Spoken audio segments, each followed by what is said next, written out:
નમસ્કાર, તહેલકા ન્યૂઝમાં આપનું સ્વાગત છે। હવે જોઈએ આજના સમાચાર। અંકલેશ્વર જીઆઈડીસી ખાતે નવદુર્ગા મિત્ર મંડળ દ્વારા આયોજિત ગરબા મહોત્સવમાં ચોથા નોરતે યુવાધન હિંડોળે ચડ્યું હતું।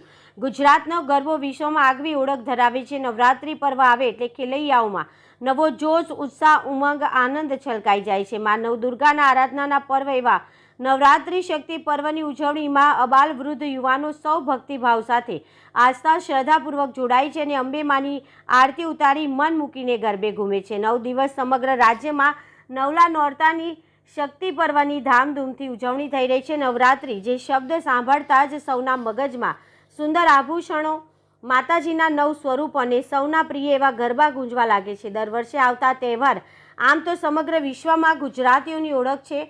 ગરબા અને તેના રંગથી ન માત્ર ગુજરાત પરંતુ સમગ્ર દેશ અને અડધી દુનિયા વાકેફ પણ છે અને તેના રંગમાં રંગાયેલી પણ છે। દર વર્ષે નવરાત્રિ અલગ અલગ તારીખ અને તિથિ મુજબ આવતી હોય છે। હિન્દુ પંચાંગ મુજબ આ વર્ષે નવરાત્રિની ઉજવણી 3 ઓક્ટોબરથી શરૂ થઈ 12 ઓક્ટોબરે પૂર્ણ થશે, જેના ભાગરૂપે અંકલેશ્વર જીઆઈડીસીમાં આવેલા નવદુર્ગા મિત્ર મંડળ દ્વારા નવરાત્રિ મહોત્સવનું ખૂબ જ સુંદર આયોજન કરવામાં આવ્યું હતું। ગતરોજ ચોથો નોરતે અંકલેશ્વરવાસીઓ મન મૂકીને ગરબે ઘૂમ્યા હતા। સરગુંજ ગ્રુપના આ ગાયક માધવ જાદવ તેમજ જ્યોતિ ભાટિયાના સુરોના તાલે અંકલેશ્વરનું યુવાધન હિલોડે ચડ્યું હતું અને બંને કલાકારોએ સુરોના તાલે ખૂબ જ ઉત્સાહભેર ખેલૈયાઓને ગરબે ઘૂમાવ્યા હતા। રિપોર્ટર અવી સૈયદ, ભરૂચ।